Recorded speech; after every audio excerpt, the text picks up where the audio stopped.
Zastanawiasz się, czy nie zostać szczęśliwym właścicielem gogli VR, ale nie wiesz, z czym to się je? A może masz już zestaw, ale pewne aspekty cię onieśmielają? Razem z 10 innymi youtuberami przygotowałem podstawowe zagadnienia odnośnie VR, aby pomóc ci zrozumieć te technologie. Z tego filmu dowiesz się m.in. czym jest IPD, jak opanować chorobę VR, a także czym jest sweet spot i wiele innych. A na początek zaczniemy od tego, czym w ogóle jest wirtualna rzeczywistość. Lecimy! Występują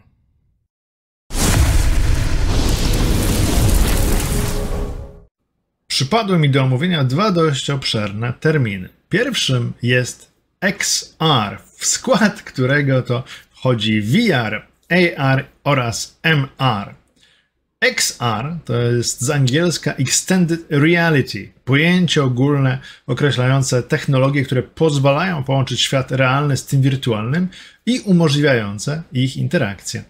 Termin XR obejmuje i czasami jest używany zamiennie dla technologii takich jak VR, czyli wirtualna rzeczywistość, gdzie użytkownik wrzucany jest do w pełni komputerowo wygenerowanego środowiska.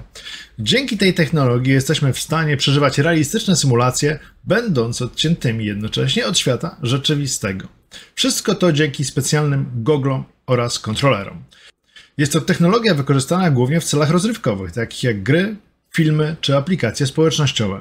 Przykładem sprzętu do wirtualnej rzeczywistości są gogle MetaQuest 2, gry to chociażby Beat Saber, a aplikacje społecznościowe to VR Chat, pomiędzy wieloma innymi.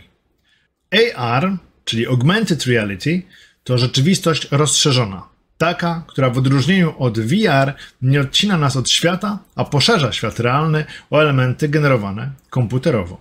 Są one dodawane w czasie rzeczywistym i mogą być interaktywne. Technologia ta została spopularyzowana przez aplikacje na smartfony, takie jak Pokémon Go, czy też chociażby katalogi IKEA.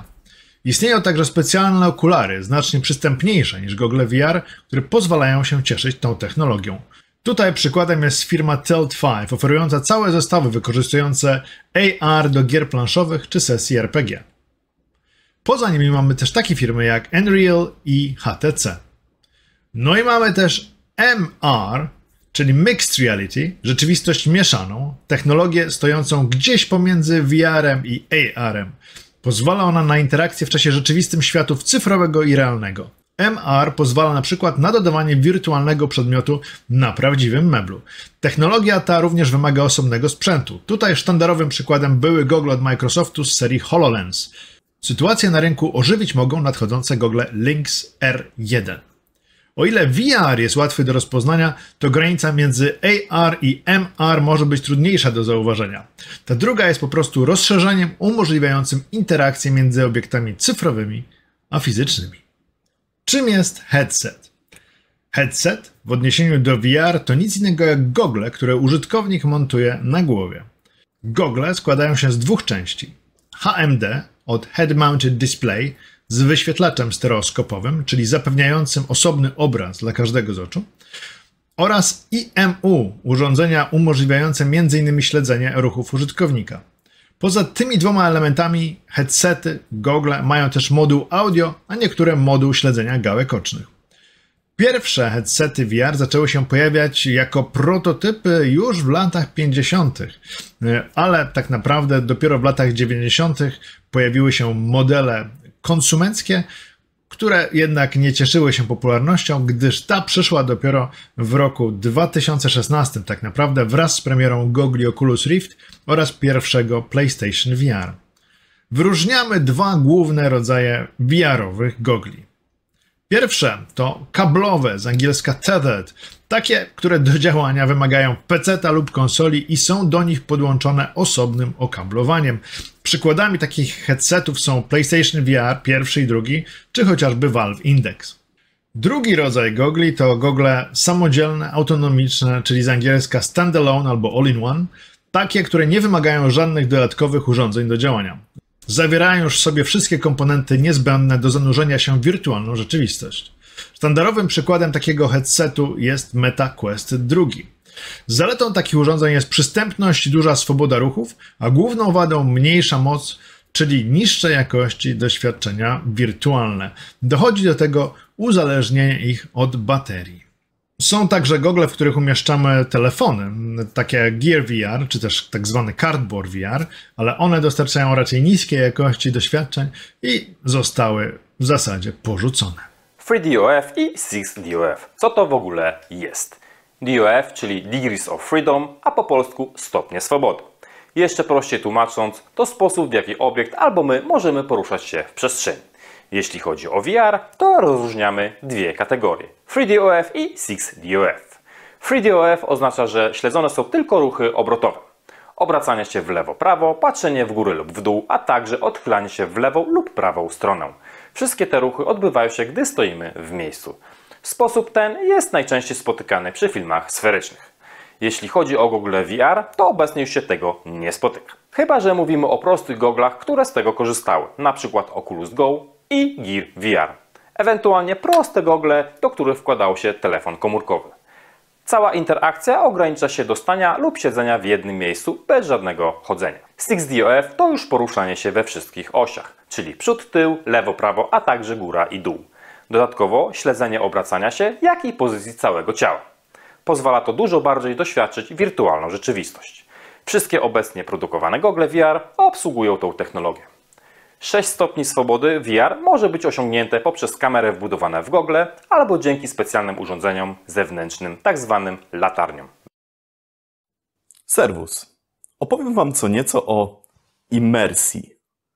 Pojęcie to zakłada, że czujemy się, jakbyśmy nie tylko byli obserwatorami świata, który widzimy na ekranie, ale wręcz, że uczestniczymy w nim, że jesteśmy jego częścią. Innymi słowy, że jesteśmy w grze. A co innego pozwoli nam na prawdziwe poczucie bycia w grze, jeżeli nie gogle VR właśnie? Jednak, aby pozwolić nam poczuć imersję w pełni, gra musi spełniać kilka warunków. Przede wszystkim obraz musi być ostry i płynny. W innym przypadku nasz mózg nie da się oszukać i wiedzieć będziemy, że mamy do czynienia jedynie z jakąś cyfrową produkcją. Nie oznacza to wcale, że grafika musi być realistyczna. Co to nie. Równie dobrze nasz instynkt samozachowawczy zmusi nas do uchylenia się przed kreskówkową piłką lub pociskiem, nawet jeśli nie jest realistyczny. Wystarczy, że obraz będzie ostry i płynny. Akceptowalne minimum to jest 72 klatki. Im większa rozdzielczość, tym mniej widoczne piksele, a co za tym idzie, większa szansa na to, że nasz mózg zostanie oszukany. Inna sprawa to decyzyjność. Kwestia tego, aby nie tracić kontroli nad naszym cyfrowym ciałem, ani ruchem kamery. Jeżeli widzimy, że obraz rusza się niezależnie od tego, jak rusza się nasza głowa, to może nas to mocno wybić z imersji, a dodatkowo przysporzyć nam wielu problemów natury choroby symulatorowej. Jest to niestety przypadłość wielu portów gier, które pochodzą z wersji płaskiej, lub jak też można powiedzieć naleśnikowej. Jeszcze inna sprawa to to, żeby świat, który widzimy, reagował w realistyczny sposób, czyli tak, jakbyśmy tego od niego oczekiwali. Jeżeli dla przykładu przesunę ręką po stole, na którym znajdują się przedmioty, to oczekuję, że te przedmioty zostaną przez moją rękę strącone. Bardzo nieimersywne jest, kiedy nasze dłonie po prostu przenikają przez obiekty lub wchodzą w ściany. Bardzo ważny jest też dźwięk, a dokładniej dźwięk przestrzenny. Jeżeli chcemy poczuć się faktycznie, jakbyśmy byli w tym świecie, to fajnie, jeśli słyszymy świat, który nas otacza w sposób 3D. Czyli jeżeli ktoś mówi do nas z lewej strony, to słyszymy go z lewej strony. Albo jeżeli jesteśmy w stanie zlokalizować wrogów jedynie za pomocą naszego słuchu. Pod skrótem IPD kryje się Interpupillary Distance, czyli odległość między środkiem źrenic mierzona w milimetrach. Odległość ta może być różna i zależy od budowy czaszki użytkownika. Średnia wartość to 64 mm. W najpopularniejszych goglach VR można na szczęście dostosować rozstaw soczewek do IPD użytkownika. Robi się to w zakresie od 58 mm do ponad 70 w niektórych przypadkach. Zakres ten można zmieniać ręcznie specjalnymi pokrętłami, a niektóre headsety mają programowe możliwości regulacji. Dlatego warto znać IPD przed przystąpieniem do korzystania z gogli VR. Jest kilka sposobów, aby je zmierzyć. Najdokładniejszy pomiar uzyskamy oczywiście u optyka lub okulisty, ale są też domowe sposoby, jak stanąć przed lustrem z linijką. Istnieją nawet specjalne aplikacje na smartfony, które są w stanie to zrobić. Jest to bardzo ważne, ponieważ aby otrzymać jak najostrzejszy obraz z obu ekranów, soczewki muszą być ustawione naprzeciwko źrenic. Ma to wpływ nie tylko na immersję. Źle ustawiony rozstaw soczewek skutkuje gorszą jakością obrazu, zniekształceniami perspektywy i padającym światłem soczewek pod innym kątem. Wszystko to powoduje szybsze zmęczenie oczu, zawroty i bóle głowy, a nawet nudności. Witam Was wszystkich serdecznie, ja jestem Tomi PSVR i opowiem Wam o trackingu Inside Out i Outside In w wirtualnej rzeczywistości. Zaczniemy na początek od Inside Out i Outside In tracking. Są to dwie metody śledzenia pozycji urządzeń VR, a także ich użytkowników. Jest to bardzo ważna rzecz wpływająca na poczucie imersji. Jeśli na przykład użytkownik będzie poruszać się w fizycznym świecie, a tego ruchu nie zaobserwuje w tym wirtualnym, to z tej imersji zostanie wybity, a nawet może poczuć dyskomfort. Śledzenie to odbywa się zawsze za pomocą kamer działających na podczerwień i wymagających oświetlonych pomieszczeń. Metodę różni jednak ich położenie, jak i sposób namierzania naszej pozycji. I tak, Inside Out, najpopularniejsza obecnie metoda, kamery umieszczone są na goglach, na przykład Quest 2 ma ich aż 4, tak samo jak PlayStation VR 2. Przy pomocy specjalnych algorytmów SLAM skanują one nasze otoczenie i mapują te elementy, które najlepiej pasują jako punkt odniesienia. Następnie obserwowany jest ruch tych punktów odniesienia i na podstawie tej informacji obliczana jest pozycja gogli. Wszystko dzieje się praktycznie niezauważalnie dla użytkownika. Zaletą tej metody jest wysoka mobilność. Możemy używać gogle gdzie chcemy. Pozwala to też na implementację śledzenia rąk. Minusem jest konieczność zarezerwowania części mocy headsetu na śledzenie i czasami mniejsza dokładność śledzenia. Śledzenie Inside Out jest często stosowane w aplikacjach wirtualnej i rozszerzonej rzeczywistości, gdzie konieczne jest śledzenie pozycji i ruchu głowy lub rąk użytkownika w czasie rzeczywistym, aby stworzyć płynne wrażenie imersji. Outside In. W tej metodzie do określenia pozycji i śledzenia ruchów potrzebne są specjalne, stacjonarne urządzenia zewnętrzne umieszczane, jak oczywiście sugerują producenci, w przeciwnych narożnikach pomieszczeń. Na początku były to kamery śledzące specjalne punkty na goglach i kontrolerach. Później pojawił się system Lighthouse, które są sensorami podczerwieni. Skanują one przestrzeń, strzelając wiązką lasera 100 razy na sekundę na przemian w pionie i poziomie. Specjalne czujniki na goglach i kontrolerach odbierają ten sygnał, umożliwiając śledzenie ruchu. Zaletą tego rozwiązania jest duża precyzja i niezależność od ograniczeń wbudowanych kamer, na przykład rozdzielczość. Niestety wadą jest stacjonarność. Śledzenie Outside In jest często wykorzystywane w systemach motion capture do animacji oraz w analizie sportowej, gdzie ruch zawodników może być śledzony i analizowany w celu oceny ich wydajności. Ostatecznie wybór metody śledzenia zależy od konkretnych wymagań i ograniczeń danego zastosowania wirtualnej rzeczywistości. Śledzenie Inside Out jest zwykle łatwiejsze w użyciu i bardziej przenośne, podczas gdy śledzenie Outside In zapewnia większą dokładność i elastyczność w zastosowaniach wymagających zaawansowanego śledzenia ruchu. Cześć, ja jestem Geek, dziękuję Mateuszowi za zaproszenie. Jednak do rzeczy. FOV, Field of View, czyli na nasze pole widzenia. Termin ten używany w odniesieniu do VR-u określa, jak dużą część wirtualnego świata możemy zobaczyć na ekranie w danym momencie. Jest to kąt między skrajnymi punktami pola widzenia gogli VR. Im większy jest ten kąt, tym bardziej imersyjne jest doświadczenie VR-u. Istnieją różne sposoby pomiaru i podawania FOV w VR-ze. Najczęściej spotykane są 3 rodzaje kątów. Vertical FOV to kąt między skrajnymi punktami pola widzenia na pionowej osi przechodzącej przez środek oka. Określa on wysokość pola widzenia. Horizontal FOV to kąt między skrajnymi punktami pola widzenia na poziomie oczu. Określa on szerokość pola widzenia. Diagonal FOV to kąt między skrajnymi punktami pola widzenia na przekątnej ekranu. Jest to największa możliwa wartość FOV i często podawana przez producentów gogli VR. Jednakże wartość podana przez producenta to jedno, a rzeczywista to drugie. Dlaczego, zapytasz?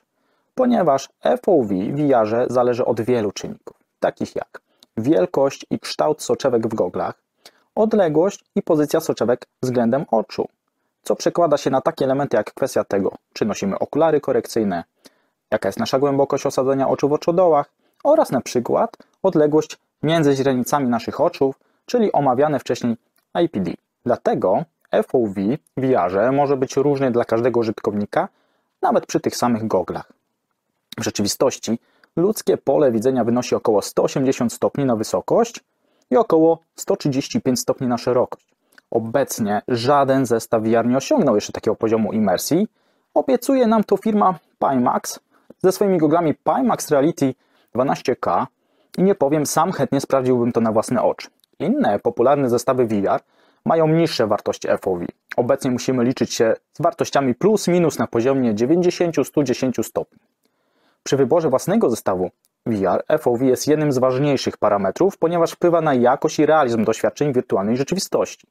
Im większe jest pole widzenia, tym łatwiej zapomnieć o granicach ekranu i poczuć się jak w innym świecie. Nie bez przyczyny duże grono użytkowników po pierwszym kontakcie z tańszymi goglami VR narzeka na tzw. efekt lornetki. Co prawda dzięki adaptacji naszego umysłu i dłuższym użytkowaniu może on zniknąć, jednak jest to zależne od użytkownika. Tutaj jednak chcę uczulić, że szukając gogli VR musimy FOV skorelować z rozdzielczością ekranu bądź ekranów i na tej podstawie wybierać gogle o najwyższym współczynniku PPD, czyli Peak Pixel Density, który daje nam informację o gęstości pikseli. Upraszczając, im wyższe PPD, tym wyświetlany obraz może być ostrzejszy. Powtórzę, może, ponieważ im więcej pikseli do wyświetlenia, tym większej mocy obliczeniowej potrzebujemy. A to sprowadza się do zaproszenia pod strzechy kart graficznych pokroju 4090, które oferują duże ilości VRAM-u. Na tej chwili tyle ode mnie. Zaraz widzimy się ponownie. Cześć, jestem Igor z kanału Igor VR i opowiem Wam dzisiaj o funkcji eye tracking. Śledzenie wzroku to technologia znana od wielu lat. Była używana m.in. w niektórych aparatach fotograficznych. Od niedawna zaczyna być również stosowana w urządzeniach do VR. Do takiego śledzenia używana jest dodatkowa kamera zamontowana w goglach skierowana w stronę twarzy oraz czasami źródło światła podczerwonego niewidzialnego dla ludzkiego oka. Urządzenie takie interpretuje obraz oka oraz wysyła do gogli informacje o tym, czy oczy są zamknięte, o wielkości źrenic oraz o przede wszystkim kierunku patrzenia. Technologia ta otwiera wiele nowych możliwości przed rynkiem VR i to nie tylko jeżeli chodzi o gry. Wraz z debiutem PSVR 2 Sony mocno promuje eye tracking. Nawet w nowym Horizon Zero Dawn udostępnili możliwość sterowania menu oczami i muszę przyznać, że robi to wrażenie. Inną firmą z segmentu gogli VR, która szeroko stosuje tę funkcję, jest Vario. Oferuje ona wsparcie dla eye trackingu dla wszystkich aplikacji kompatybilnych z jej systemem. Śledzenie wzroku w pewnym sensie przyczynia się również do zwiększenia wydajności gogli dzięki funkcji Foveated Rendering, ale o tym za chwilę. Badania dowodzą również, że dzięki technologii eye trackingu możliwe jest zmniejszenie dyskomfortu, który powstaje w trakcie grania, a czasami nawet znaczne złagodzenie choroby symulatorowej. Oczywiście śledzenie wzroku w VR ma też kontrowersyjne strony. Przede wszystkim istnieje ryzyko, że będą gromadzone dane o tym, na co patrzymy, na czym wzrok dłużej się zawiesił i będzie to wykorzystywane do personalizowania reklam. Drugim tematem, o którym już wcześniej przez chwilę wspomniałem, jest Foveated Rendering. Jest to technologia, która, jak już mówiłem, jest stosowana do w pewnym sensie zwiększania wydajności. W pierwszej chwili, czytając o tym, myślałem, że nazwa pochodzi od Field of View i jego skrótu, ale nie. Chodzi o Fovea Centralis, czyli dołek środkowy siatkówki. Jest on odpowiedzialny za rzutowanie małego fragmentu pola widzenia, w którym widzimy najostrzej i najwięcej szczegółów. Obszar ten to zaledwie od 3 do 5 stopni. Tutaj może wspomnę o pozostałych obszarach, czyli strefie spojrzenia, która ma około 18 stopni oraz strefie peryferyjnej, która obejmuje całą resztę. I im dalej od tego obszaru Fovea, tym obraz, który rejestrują oczy, jest mniej ostry. I to samo w swoich założeniach ma umożliwiać Foveated Rendering. Istnieją jego dwie podstawowe implementacje. Fixed Foveated Rendering, który używany jest w goglach bez eye trackingu. Sprzęt lub aplikacja sama odgórnie narzuca, który obszar będzie tym, w którym będzie renderowane najwięcej szczegółów i będzie najostrzejszy.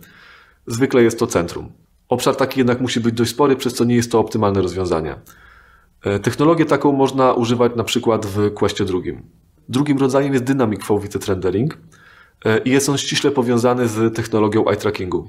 W skrócie mówiąc, najostrzejszy obraz generowany jest dokładnie tam, gdzie patrzymy, a im dalej od punktu, na którym skupiamy wzrok, tym mniej szczegółów i mniej ostry obraz. Ta technologia wykorzystywana jest na przykład w PSVR 2.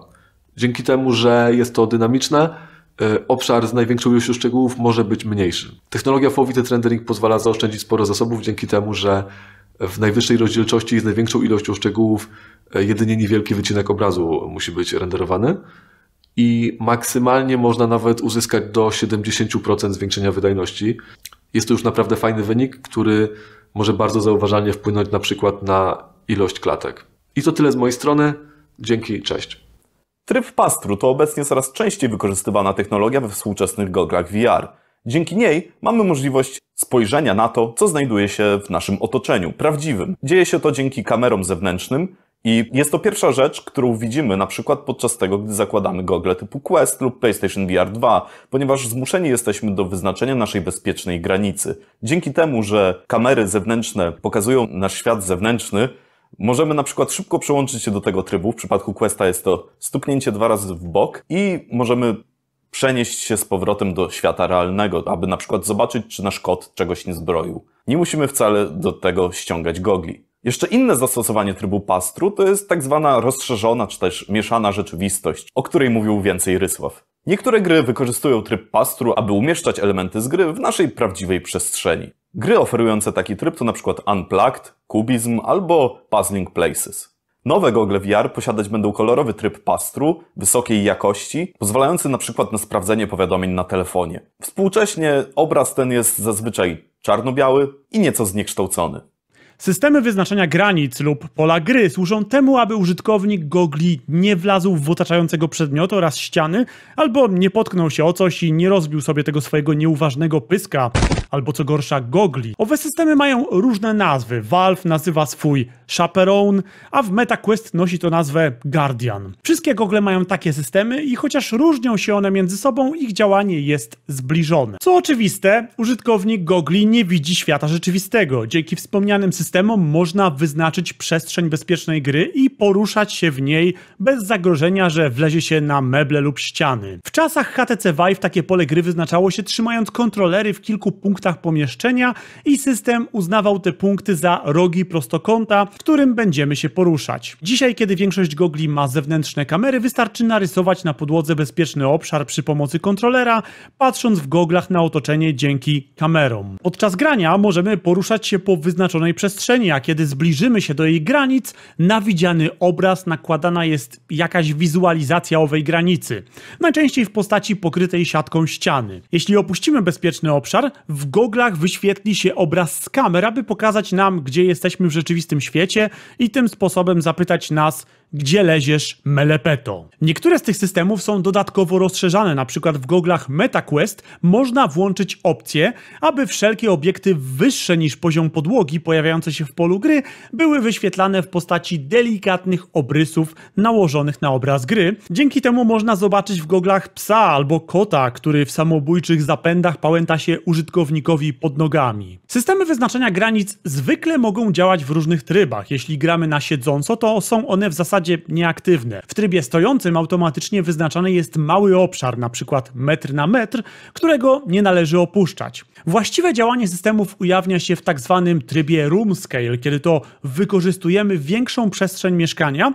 i możemy poruszać się po świecie gry, chodząc w ustalonej, bezpiecznej strefie. Większość producentów gogli uznaje, że do tego potrzebna jest powierzchnia przynajmniej 2 na 2 metry. Room scale to sposób poruszania się w przestrzeni wirtualnej rzeczywistości przy pomocy własnych ruchów w świecie prawdziwym.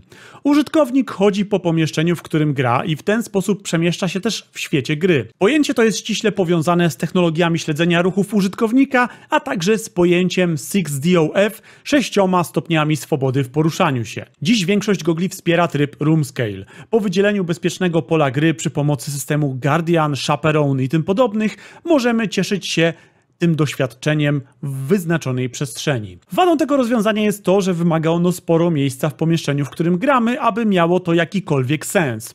I nawet w sporych salonach nigdy nie jest to bardzo duża przestrzeń w kontekście miejsc często prezentowanych w grach. Istnieją tytuły stworzone z myślą o wykorzystaniu room scale, takie jak na przykład Eye of the Temple, które opierają się na fizycznym dreptaniu po pomieszczeniu, bo rozgrywka zbudowana jest tak, aby nigdy nie trzeba było iść zbyt daleko w jednym kierunku.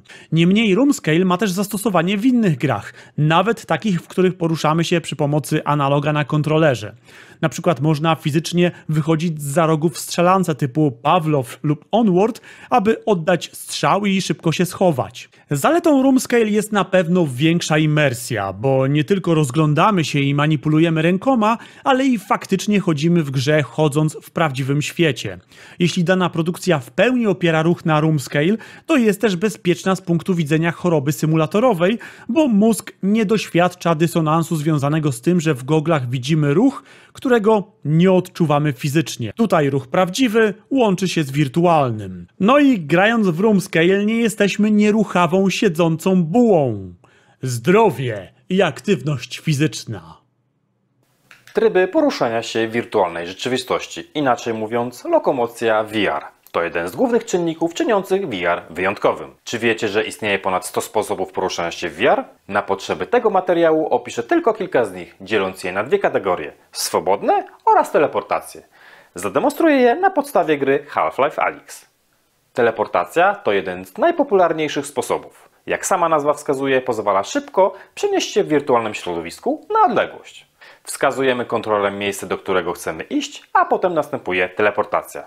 Ten tryb jest polecany dla początkujących użytkowników. Są też warianty tego trybu, by teleportacja była jeszcze łatwiejsza dla naszego mózgu. Przy przeniesieniu mignie nam czarny ekran, by oszukać nasz mózg. Swobodne poruszanie się, rozumiane przez płynny ruch w grze czy aplikacji osiągany z użyciem kontrolera, dodatkowego urządzenia lub odpowiedniego ruchu rąk. Taki ruch najczęściej używany jest w grach FPS. Płynność daje nam większy realizm, ale może powodować nasilenie się choroby lokomocyjnej. Po czasie jednak nasz mózg uczy się tą chorobę niwelować. To samo tyczy się obracania. Mamy obracanie skokowe, tak zwane snap. Przy pomocy gałki analogowej skierowanej w bok obraz jest obracany o sztywno ustalony kąt. Albo płynne obracanie, gdzie za pomocą trzymania gałki w bok obraz jest obracany. Możemy to także zrobić obracając głową w bok lub całym ciałem. Sporo osób rozpoczynających zabawę z VR ma z nią związane niezbyt przyjemne doświadczenie, jakim jest VR Motion Sickness, czyli choroba symulatorowa. Objawia się to tym, że podczas grania zaczynamy źle się czuć. W głównej mierze wynika to z faktu, że w grze nasza postać przemieszcza się, natomiast my fizycznie stoimy w miejscu, przez co nasz mózg wariuje i takie sprzeczne informacje rozpoznaje jako oznakę choroby. Jakie są najczęstsze objawy choroby symulatorowej? Są to bóle i zawroty głowy, nudności, pocenie się. Również po zdjęciu gogli możemy odczuwać delikatne bóle oczu oraz problemy z równowagą. Jednym z powodów, dla których niektóre osoby doznają choroby symulatorowej, jest zbyt mała liczba klatek na sekundę, co skutkuje zmniejszoną płynnością obrazu. Jednak jest to przyczyna stricte techniczna. Kolejnym z powodów jest fakt, że spora część graczy rozpoczyna swoją przygodę z VR od gier, w których pojawia się duża prędkość, takie jak np. rollercoastery. Jasne, fajnie pojeździć kolejką górską w VR lub uciekać przed strzelającymi w nas wrogami krętymi korytarzami lub pokręconych schodach. Jednak właśnie takie sytuacje powodują u nowych graczy chorobę symulatorową, przez którą zamiast czerpać przyjemność z grania, odkładają gogle na półkę i już do nich nie wracają z uwagi na złe samopoczucie po kilkuminutowej rozgrywce. Jest sporo sposobów, aby radzić sobie z chorobą symulatorową i wytworzyć sobie tzw. VR legs, czyli przyzwyczaić organizm, a właściwie nasz mózg, do tego, aby przestał interpretować chodzenie w grze i stanie w miejscu w rzeczywistości w tym samym momencie jako chorobę. Jednym ze sposobów jest wybranie odpowiedniego trybu poruszania się w grach, jednak ten temat omówił już dla Was Cygiusz. Pomaga również wyłączenie obracania się w grach za pomocą kontrolerów i obracanie się fizyczne. Dzięki temu nasz mózg będzie tę czynność interpretował poprawnie, gdyż obracając się w świecie realnym, obrócimy się również w grze. Na początku przygody z VR warto robić krótkie sesje, tak około 15-20 minut. Następnie pójść napić się wody, wyjść na balkon, odetchnąć świeżym powietrzem lub po prostu wychylić się na chwilę przez okno. Te czynności skierują nasz mózg do interpretacji innych bodźców, przez co przestanie się skupiać na sprzecznych informacjach. Ważne jest również dopasowanie soczewek do odległości między źrenicami. Jeśli będą one dobrze ustawione, obraz będzie ostrzejszy i nasz mózg zacznie go odbierać bardziej naturalnie, przez to szybciej go zaakceptuje. Jeśli jednak nie bawią Was gry logiczne czy muzyczne, a wolicie strzelać do zombie czy skakać po budynkach, dobrym rozwiązaniem jest oszukanie mózgu za pomocą wiatraka. Wystarczy, że ustawicie wiatrak, który wprowadzi Wasz mózg w błąd i sprawi, że ruch powietrza odczuwany przez Wasze ciało mózg zinterpretuje tak, jakbyśmy my w rzeczywistości się poruszali, a nie stali w miejscu. Ostatnia i chyba najważniejsza rzecz to trening.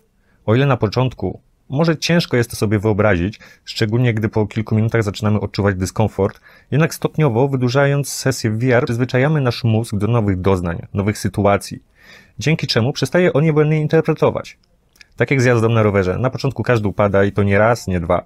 Jednak po czasie możemy jeździć godzinami. Tak samo jest z VR. Na początku krótkie 15-20 minutowe sesje, aby po jakimś czasie bez problemu można było spędzić w grze kilka godzin, ciesząc się niesamowitą imersją płynącą z wirtualnej rzeczywistości. Zjawisko ghostingu jest Wam zapewne znane, ale głównie jako efekt smużenia na ekranach niektórych monitorów z wyższym czasem reakcji pikseli. W technologii VR możemy zauważyć jeszcze dodatkowo inny typ ghostingu, który objawia się zniekształconą albo mniej lub bardziej niepoprawną klatką obrazu. Incydent ten jest wywołany procedurą, która to w założeniu ma polepszyć wrażenia VR, odciążając sprzęt renderujący, a mianowicie mowa o reprojekcji. Technika ta, znana pod wieloma nazwami, pozwala na płynne działanie aplikacji VR, nawet gdy urządzenie, na którym są uruchamiane, nie jest w stanie wygenerować wystarczającej liczby klatek na sekundę odpowiadających częstotliwości odświeżenia ekranu gogli. Mówiąc w skrócie, obraz może być renderowany w o połowę mniejszej ilości klatek na sekundę, a co drugą klatkę zostaje wstawiona syntetyczna klatka obrazu. Przykładowo, urządzenie renderuje 45 klatek na sekundę, ale finalnie obraz jest odtwarzany w 90. W przypadku ATW, które to polega jedynie na rotacyjnym śledzeniu, fakt ghostingu nie występuje lub jest nieznaczny. Za to ASW opiera się na pozycyjnym ruchu headsetu i wykorzystuje algorytm ekstrapolacji, aby przewidzieć, jak powinna wyglądać kolejna klatka. To powoduje niestety widoczne artefakty i zniekształcenia na syntetycznych klatkach obrazu. Inżynierowie Meta na szczęście nie śpią i już przygotowali ASW 2.0, które to znacząco poprawia reprojekcję, widocznie niwelując problem ghostingu. Zajście ghostingu jest szczególnie widoczne w grach i doświadczeniach VR, gdzie gracz wykonuje szybkie ruchy i lub się porusza. Obecnie problem ten można całkowicie rozwiązać jedynie przez wyłączenie reprojekcji lub pozostaje nam czekać na kolejne iteracje przygotowywane przez deweloperów. Słowo mura pochodzi z języka japońskiego i oznacza m.in. nierówność, nieregularność lub skazę. W odniesieniu do VR efekt mury spowodowany jest nierównym poziomem jasności pikseli, co objawia się ziarnistością obrazu. Najłatwiej efekt ten można zauważyć, wpatrując się w nieruchome obrazy lub ciemne szarości, a mura jest łatwa do zignorowania podczas poruszania się. Efekt mury jest czasami mylony z tzw. screen door i morą, ale nie są to pojęcia tożsame. Screen door to efekt widocznej siatki pikseli i odstępów między nimi, a mora to zupełnie inny efekt, który występuje w materiałach wideo. Pamiętajcie, nie mylcie mury z morą. W VR najczęściej wykorzystywanymi typami wyświetlaczy są LCD i OLED. W przypadku ekranu LCD efekt mury jest rzadko spotykany. Przy zastosowaniu OLEDów jest to częstsze, ale na pocieszenie ten rodzaj ekranu zapewnia lepsze odzorowanie kolorów, nieskończony kontrast i idealną czerń. Aby uniknąć mury, potrzebna jest dokładniejsza kalibracja ekranów na etapie produkcji, co jest kosztowne. Świadomość tego efektu zwiększyła się po premierze gogli PSVR 1, w których zastosowano panele OLED, gdzie efekt ten jest szczególnie widoczny. W goglach PSVR 2 mura również jest widoczna. Efekt mury można zminimalizować, zmniejszając jasność, która w ekranach OLED i tak już jest relatywnie niska. Screen Door Effect, czyli widoczne dla użytkownika zjawisko siatki na ekranie spowodowane fizyczną przerwą między poszczególnymi pikselami na panelu. Każdy współczesny, płaski wyświetlacz składa się z matrycy określonej liczby pikseli, a każdy z nich dzieli się jeszcze na subpiksele. Warto zaznaczyć, że nie można mylić tego pojęcia z efektem aliasingu, czyli ząbkowania widocznego na krawędziach obiektów, który to wynika z prostokątnej natury pikseli. Efekt siatki lub dużej ziarnistości obrazu jest zależny od zagęszczenia pikseli na ekranie. Im mniejsza gęstość, tym rezultat będzie bardziej widoczny. W wirtualnej rzeczywistości fakt ten potęgują soczewki, które to dodatkowo przybliżają widziany obraz.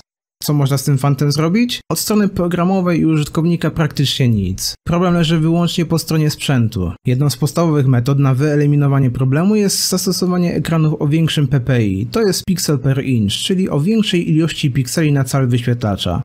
Producenci urządzeń próbują również innego, bardziej efektywnego rozmieszczenia subpikseli. Obecnie używanych jest kilka technik. Jedne z nich niwelują niepożądany efekt, a inne wręcz przeciwnie. Jak wspomniałem wcześniej, soczewki zwykle pogarszają sprawę, lecz istnieje opcja, aby odpowiedni typ soczewki lub jej modyfikacja delikatnie powiększała i rozmazywała piksele, by wypełnić przerwy między nimi. Niestety taki zabieg może skutkować efektem ubocznym, a mianowicie zmniejszeniem ostrości obrazu. Każdy z nas może mieć różną tolerancję na ten problematyczny efekt, a coraz szersza gama headsetów VR inaczej podchodzi do tematu, więc nasze doświadczenia mogą się diametralnie różnić. Witaj ponownie. Teraz kolej na Good Rays lub inaczej Glare. Wspomniane boże promienie, blaski są naturalnym zjawiskiem optycznym, które możemy zauważyć w słoneczny dzień. Polega na nawidoczności promieni światła w atmosferze lub w przestrzeni zamkniętej. Promienie te są spowodowane przez rozpraszanie światła na drobnych cząsteczkach kurzu, dymu, mgły lub pary wodnej. I nierzadko mogą spowodować u nas zachwyt. Natomiast w goglach VR good rays są efektem niewskazanym. Mogą być uciążliwe, ponieważ zakłócają obraz i zmniejszają imersję. Good rays są efektem ubocznym zastosowania bardzo popularnych soczewek Fresnel, które możemy spotkać w takich goglach jak Meta Quest 2 aka Oculus Quest 2, Oculus Quest 1, Oculus Rift S, HTC Vive, HP Reverb G2, Valve Index, PSVR 2, całkiem ich sporo. Soczewki te mają za zadanie skupiać światło z ekranu na siatkówce oka, ale jednocześnie tworzą niewielkie rowki na powierzchni soczewki. Te rowki mogą odbijać światło z ekranu pod różnymi kątami i tworzyć promienie światła na bokach soczewki. Niektórzy użytkownicy mogą być bardziej wrażliwi na good rays niż inni i odczuwać dyskomfort lub zmęczenie wzroku. Istnieją jednak sposoby na zmniejszenie lub uniknięcie tego zjawiska. Jednym z nich jest dostosowanie jasności ekranu do poziomu oświetlenia otoczenia. Zbyt jasny ekran może spowodować większe odbicia i kontrasty. Innym sposobem jest zmiana pozycji gogli na głowie lub odległości soczewek od oczu.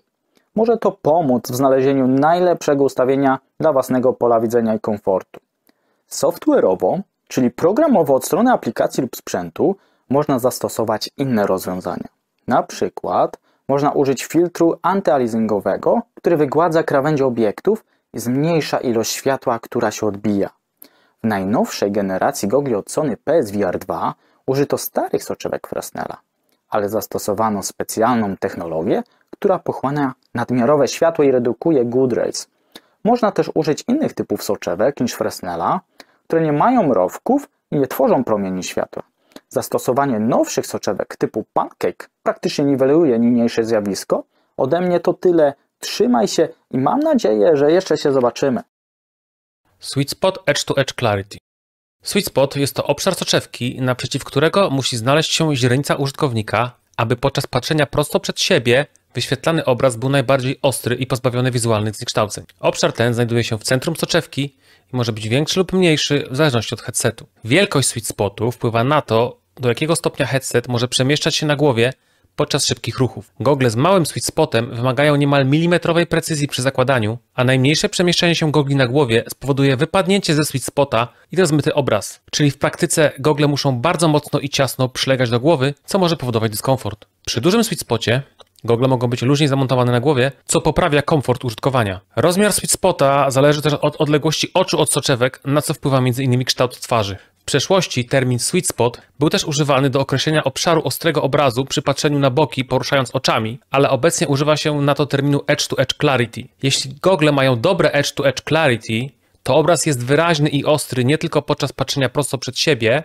w ten sposób, ale również podczas patrzenia na boki bez obracania głową, w ten sposób. W przypadku słabego edge-to-edge clarity musimy cały czas patrzeć na wprost, aby obraz był wyraźny. A jeśli chcemy spojrzeć w bok, to musimy obrócić głowę. Kolejne zagadnienie to typy soczewek, jakie wykorzystują gogle do wirtualnej rzeczywistości. Jest to jeden z ważniejszych komponentów gogli VR. Znajdują się one między oczami użytkowników a wyświetlaczem. Ich rolą jest takie przetwarzanie obrazów, by obiekty, które widzimy, były postrzegane jako znacznie bardziej oddalone niż są w rzeczywistości. Soczewki jako takie nie są nową technologią, ale te używane w headsetach VR musiały zostać dopracowane, aby pracować z dynamicznie generowanym obrazem. 3 rodzaje soczewek są obecnie wykorzystywane w goglach i są to soczewki Fresnela, zdecydowanie najczęściej używane. Większość współczesnych gogli ma te soczewki. Wykorzystują krótkie wcięcia zamiast gładkiej konstrukcji widzianej w wersjach tradycyjnych, będąc jednocześnie lżejszymi i bardziej elastycznymi, a przede wszystkim tańszymi w produkcji. Oferują one bardzo dobre powiększenie i wyraźny obraz, narażone są jednak na jego wypaczenie obrazu im dalej od środka.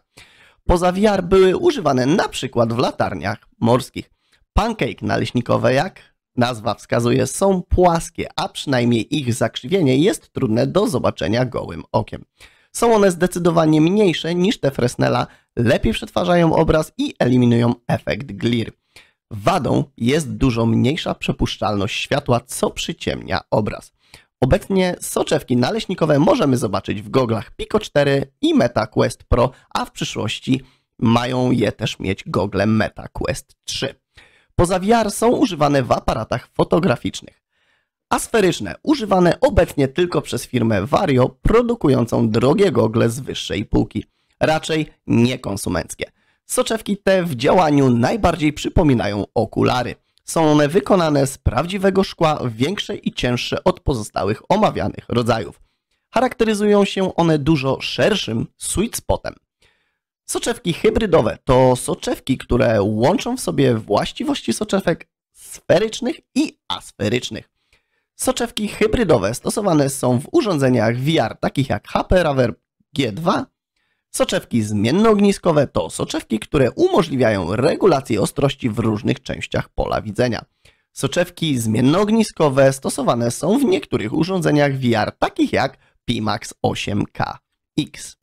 No to teraz VR będzie wam niestraszny, a jeśli chcielibyście się dowiedzieć czegoś więcej w tym temacie, a także trochę o polskich grach, to zostańcie ze mną. Do zobaczenia!